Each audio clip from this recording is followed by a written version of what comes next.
Hey, second graders, we are going to read some more from The Wild Robot today. We are on chapter 18 called The Camouflaged Robot. I'm wondering, do you guys know what it means to be camouflaged? That's right. If you said it's a way to blend in with your surroundings, that's exactly what it is. As you know, reader, Roz has always liked to keep herself as clean as possible. But her desire to stay alive was stronger than her desire to stay clean, and our robot decided it was time she got dirty. Roz was going to camouflage herself. She'd gotten the idea from the stick insect, but Roz quickly realized that camouflaging herself as a twig was out of the question.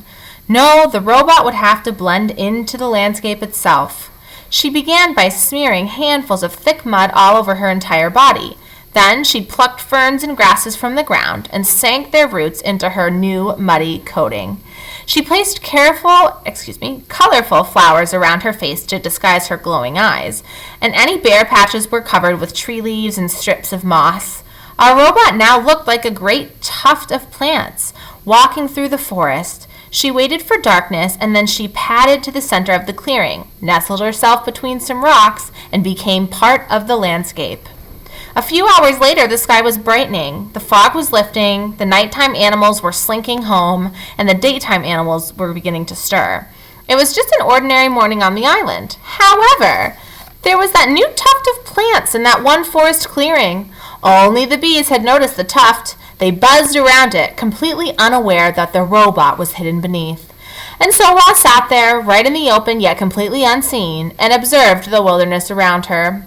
She watched flowers slowly turn towards the sun. She listened to rodents crawl through the weeds. She smelled the moist, piney air. She felt worms wiggle against her muddy sides. A week later, the tuft of plants was gone, but there was a new clump of seaweed on the shore. A week after that, the clump of seaweed was gone, but there was a new bramble on the mountain. Then there was a new log on the riverbank, then a new rock in the forest. So, second graders, I'm wondering, what did that paragraph just describe? There's a new clump of seaweed, a new bramble on the mountain, a new log on the riverbank, a new rock in the forest. What are those things? If you said that was Roz disguising herself and camouflaging herself in different ways, you're right. That's exactly what that was. Very clever robot. Chapter 19 is called The Observations. Clouds scuttled through the sky. Spiders spun intricate webs. Berries beckoned to hungry mouths. Foxes stalked hares. Mushrooms rose up from leaf litter. Turtles plopped into ponds. Moss spread across the tree roots. Vultures hunched over carcasses. Ocean waves beat against the coastline. Tadpoles became frogs. Caterpillars became butterflies. A camouflaged robot observed it all. Chapter 20, The Language of Animals. It started with the birds. They had always been skittish when the robot was near. They would stare and screech and then scatter. But now that Roz was camouflaged, she could secretly observe their normal behavior right up close. Roz noticed chickadees fluttering through the same flowers and singing the same song every morning. She noticed a lark who swooped down to the same rock and sang the same song every afternoon. She noticed the same two magpies singing to each other from across the same meadow every evening. After weeks of robotically studying the birds, Roz knew what each bird would sing, and what they would sing, and when they would sing, and eventually why they would sing. The robot was beginning to understand the birds. But she was also beginning to understand the porcupines and the salamanders and the beetles. She discovered that all the different animals share one common language. They just spoke the language in different ways. You might say each species spoke with its own unique accent. When Roz first listened to the chickadees, their song had sounded like tweet tweedle, tweet tweedle. But now when the chickadees sang, Roz heard, "Oh, what a lovely day it is! Oh, what a lovely day it is!" Deer spoke mostly with their bodies. By simply turning their head, a doe could say to her family, "Let's look for clovers by the stream." Snakes often hissed to themselves. Things like, "I know there's a tasty mouse around here somewhere." Bees said very little. They used their wings to buzz a few simple words like nectar and sun and hive. Frogs spent much of their time searching for each other. One would croak, "Where are you? I can't see you."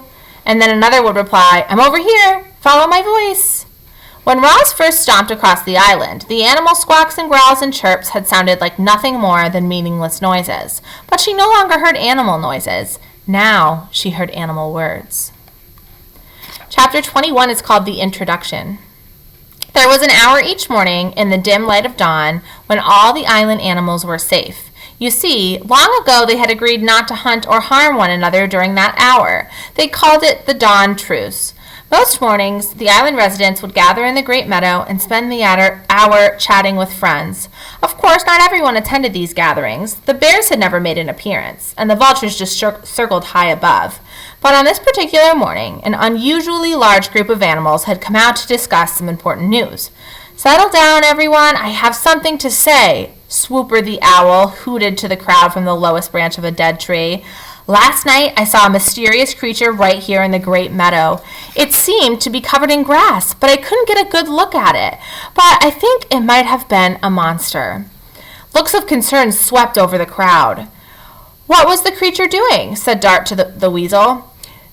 "It was speaking," said Swooper. "It kept repeating the same words over and over again, but each time it sounded a little different. At first it sounded like a cricket, and then it sounded like a raccoon, and then it sounded like an owl." "What was it saying?" said Dig Down, the groundhog. "I could be mistaken," said Swooper, "but I think it was saying, 'Hello, my name is Roz.'" The crowd began to chatter. "Just where was this creature?" said Fink the fox. Everyone turned as the owl slowly pointed his wing to a grassy lump in the meadow.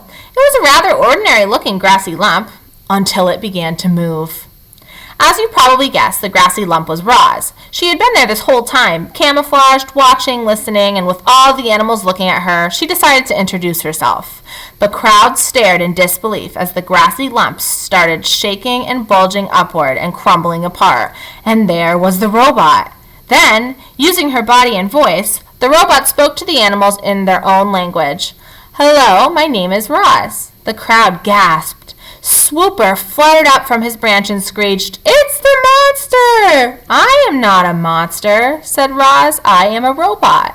A flock of sparrows suddenly took off.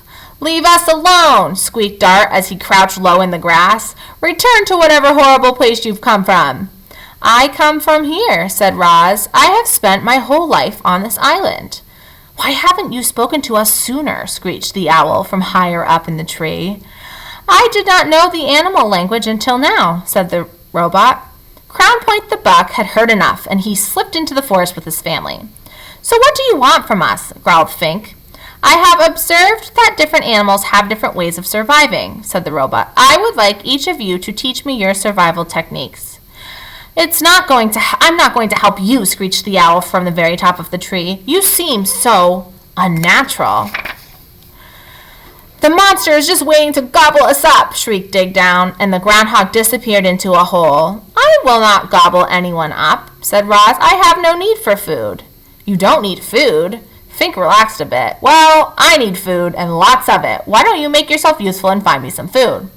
"What would you like me to do?" said Roz. "Can you hunt?" The fox smiled at a hare on the far side of the gathering. "It's almost time for breakfast." "I cannot hunt, but I could gather berries." The fox smile disappeared. "Berries? I'm hungry for meat, not berries." "Good luck to you, Roz. You're going to need it." And the fox trotted away. Roz looked up at the tree, but the owl had gone. And when the robot looked down again, she realized that everyone else had gone too. All right, my friends, we're going to stop there for today. I am so interested to see what happens next to our poor friend Roz. But until next time, happy reading.